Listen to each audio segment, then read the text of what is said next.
যেখানে কোনো চাঁদাবাজ, কোনো সন্ত্রাসী, কোনো কালো টাকার মালিককে আর বাংলাদেশের রাষ্ট্র ক্ষমতায় আসতে দেওয়া হবে না ইনশাআল্লাহ। আউযু বিল্লাহি মিনাশ শাইতানির রাজিম। বিসমিল্লাহির রহমানির রহিম। আসসালামু আলাইকুম ওয়া রাহমাতুল্লাহি ওয়া বারাকাতুহু। আলহামদুলিল্লাহ, আল্লাহ তাআলার শুকরিয়া যে আল্লাহ তাআলা বাংলাদেশ জামায়াতে ইসলামীর মতো একটি সংগঠনকে এই সুরিটোলা মাঠে এখানে আপনাদেরকে নিয়ে এই প্রোগ্রাম করার সুযোগ করে দিয়েছে। আমাদের যে প্রার্থীকে আপনাদের এখানে দেয়া হয়েছে, আজকে এখানে শীত বস্ত্র বিতরণ করা হবে।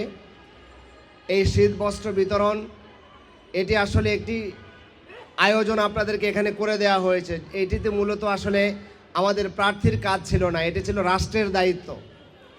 সে রাষ্ট্রের কাজটি আজকে আমরা এখানে করার চেষ্টা করছি, আমাদের প্রার্থীর উদ্যোগে আপনাদেরকে দেওয়ার চেষ্টা করা হচ্ছে। মূলত এই প্রক্রিয়ার মধ্য দিয়ে আমরা যারা বাংলাদেশে রাজনীতি করতে চান তাদেরকে একটি মেসেজ দিতে চাই যে রাজনীতি যদি করতে হয় তাহলে সাধারণ মানুষের কাছে এসে তাদেরকে নিয়েই রাজনীতি করা উচিত।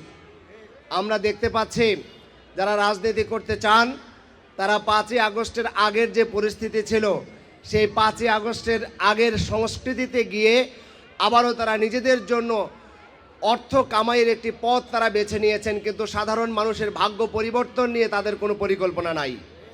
আমরা আজকের এই প্রোগ্রামের মধ্য দিয়ে তাদেরকে বলে দিতে চাই, যদি বাংলাদেশে রাজনীতি করতে চান তাহলে অবশ্যই বাংলাদেশের মানুষের কার কি প্রয়োজন আছে সেই বিষয়গুলোকে মাথায় রেখে মানুষের কাছে গিয়েই রাজনীতি করতে হবে। যারা এই জায়গায় ব্যর্থ হচ্ছে তারা বাংলাদেশ জামায়াতে ইসলামীর প্রত্যেকটি কল্যাণমূলক কাজকে নেতিবাচকভাবে মানুষের কাছে তুলে ধরার চেষ্টা করছে। তারা পুরনো বিভিন্ন ইস্যুকে মিথ্যার রং লাগিয়ে আজকে জামাত থেকে মানুষকে বিচ্ছিন্ন করার জন্য ষড়যন্ত্র করছে। কিন্তু আলহামদুলিল্লাহ, বাংলাদেশের মানুষ 5ই আগস্ট পরবর্তী সময়ে অত্যন্ত সচেতন হয়ে গিয়েছে। তাদের মুখে এখন যে আওয়াজ উঠেছে যে আমরা অনেক দলকে দেখেছি, অনেক শক্তিকে দেখেছি, এখন আমরা নতুনভাবে বাংলাদেশ জামাত ইসলামীকে দেখতে চাই। আমরা বিশ্বাস করি আজকের এই মা বোনেরা যারা এখানে আছেন, ভাইয়েরা এখানে আছেন, আপনাদের কাছে বিনয়ের সাথে অনুরোধ করব, কেউ যাতে 2 পয়সা অর্থ দিয়ে, টাকা দিয়ে আপনাদের মূল্যবান ভোটকে আপনাদের কাছ থেকে ছিনিয়ে নিতে না পারে সেই ব্যাপারে সচেতন থাকতে হবে।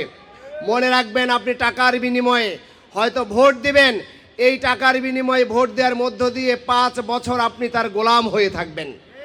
আর যদি আপনি সেইভাবে ভোট না, সেইভাবে বিক্রি না হয়ে যান, নৈতিকতা সম্পন্ন হন, আল্লাহকে ভয় করে সৎ এবং দক্ষ মানুষকে ভোট দেন, তাহলে আগামী দিনে আমরা প্রতিশ্রুতি দিচ্ছি বাংলাদেশ জামায়াতে ইসলামী আপনাদের যে অধিকার তা আপনার ঘরেই পৌঁছে দেবে ইনশাআল্লাহ। আপনাকে এখানে আসতে হবে না ইনশাআল্লাহ, কারণ আপনাদের নিয়েই এই রাষ্ট্র।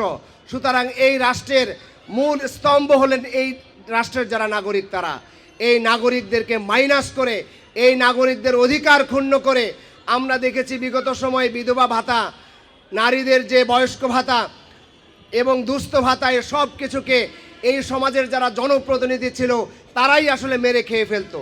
ফলে মূল যারা অধিকার পাওয়ার যোগ্যতা ছিল তাদেরকে না পেয়ে আত্মীয় স্বজনরা পেয়ে তারা বঞ্চিত হয়েছে। আমরা আগামী দিনে এই বৈষম্যমূলক পরিস্থিতি আমরা আর দেখতে চাই না। আগামী দিনের বাংলাদেশ হবে ন্যায় এবং ইনসাফের ভিত্তিতে, ইসলামের এমন একটি সুন্দর বাংলাদেশ যেখানে কোনো চাঁদাবাজ, কোনো সন্ত্রাসী, কোনো কালো টাকার মালিককে আর বাংলাদেশের রাষ্ট্র ক্ষমতায় আসতে দেওয়া হবে না ইনশাআল্লাহ। আমরা আপনাদেরকে নিয়েই আগামীর সোনার বাংলাদেশ গড়ে তুলব, যেই সোনার বাংলাদেশ বাংলাদেশের 18 কোটি মানুষের স্বপ্নের স্বাধীনতার বাংলাদেশ ছিল ইনশাআল্লাহ। যারা মুখের স্বাধীনতার ফেনা তোলে তারা স্বাধীনতার সুফল দিতে চায় না। আমরাই মানুষের স্বাধীনতা নিশ্চিত করার মধ্য দিয়ে সকলের অধিকার মানুষের কাছে পৌঁছে দেওয়ার জন্য কাজ করব ইনশাআল্লাহ। যার মধ্যে আল্লাহর ভয় নেই সে মানুষের অধিকার রক্ষা করে না।